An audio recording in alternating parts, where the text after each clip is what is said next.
తప్ప మీరు 100 రోజులు అన్నారా మేము చెప్పేసి అడగట్లేదు. మీరు ఒక్కసారి మీరు వీడియోలు మాట్లాడిన వీడియోలన్నీ కూడా తీసుకొని చూడండి. మేము ఇవాళ కాదు, మీరే డెడ్ లైన్ పెట్టారు. 3వ తారీఖు కాగానే 4వ తారీఖు ఇస్తాం, 9వ తారీఖు ఇస్తాం.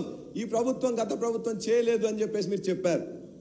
కాబట్టి ఇవాళ చేయని వాటిని చేసినట్లు ప్రచారం చేసుకుంటే కరెక్ట్ కాదు అధ్యక్ష.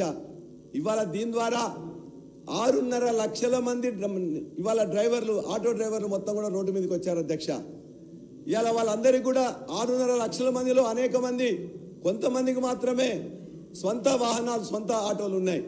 కొంతమంది రుణం తీసుకున్నారు.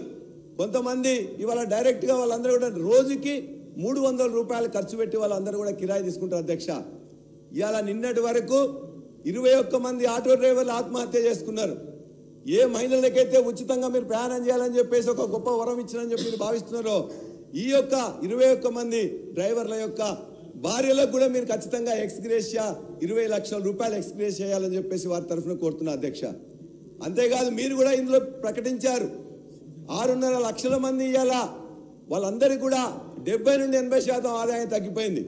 20-30% మాత్రమే ఆదాయం వస్తున్నది.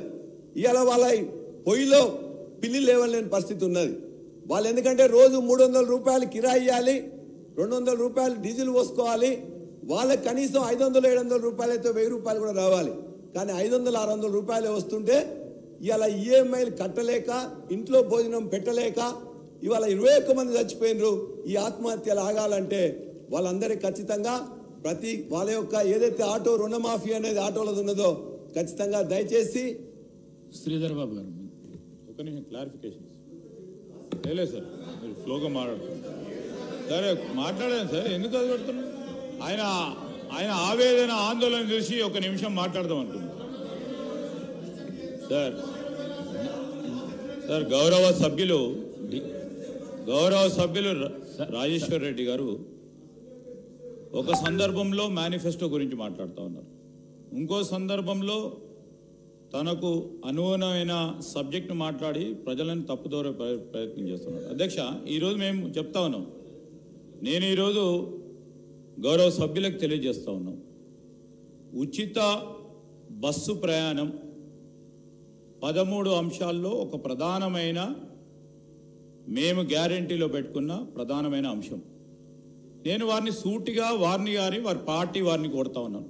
ఎందుకంటే రాజకీయాలకు సంబంధించి ఏదైనా ప్రజలకు ఉపయోగపడే ఒక విధానపరమైన నిర్ణయం తీసుకున్నప్పుడు వారు వ్యతిరేకమా లేకుంటే అనుకూలంగా చెప్పాల్సిన అవసరం ఉండేది. మేము ప్రవేశపెట్టిన బస్సు ప్రయాణం, ఉచిత బస్సు ప్రయాణం టీఆర్ఎస్ పార్టీ, బీఆర్ఎస్ పార్టీ వ్యతిరేకమా అని ఒక స్టాండ్ చెప్పమని కోరుతా ఉన్నా అధ్యక్ష.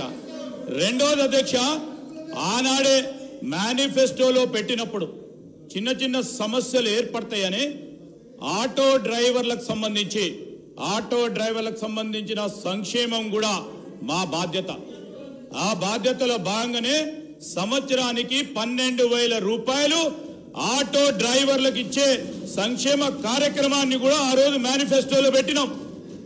వారికి సార్ 100 రోజుల్లో ఇవన్నిటిని కూడా మొదలు పెడతాము అని చెప్పిన ఓపిక లేకుండా ఈరోజు ప్రజలను ప్రక్కదారి పట్టించేందుకు ఈరోజు ప్రతి సందర్భంలో కూడా 100 రోజులు కాకపోయినా ఇంతకుముందు మా సోదరులు శ్రీనివాసరెడ్డి గారు చెప్పినట్టు 48 గంటల్లో పడినే మా బాధ్యత భాగంలో ఈరోజు 13 అంశాలకు సంబంధించి 2 ప్రధానమైన వాగ్దానాలు అమలు చేస్తామంటే వీరు ఖచ్చితంగా అమలు చేశారు. ఇంకా చేయాల్సింది ఇంకా కూడా 60 రోజులు కాలే అని మంచి సలహా సూచనలు ఇస్తామని మేము ఆశిస్తా ఉన్నాం అధ్యక్ష.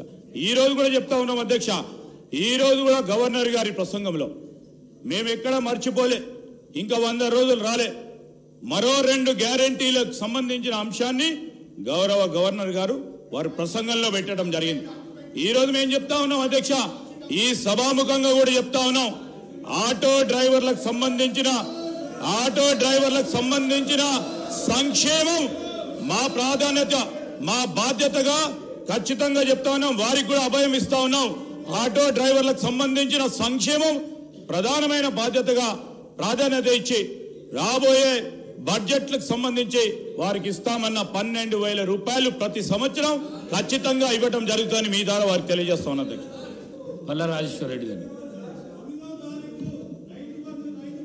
అధ్యక్ష నేను పల్లా రాజేశ్వర రెడ్డి గారు. అధ్యక్ష వారు ఒక శ్రీధర్ బాబు గారు అడిగారు, మేము ఖచ్చితంగా ఆహ్వానిస్తున్నాం.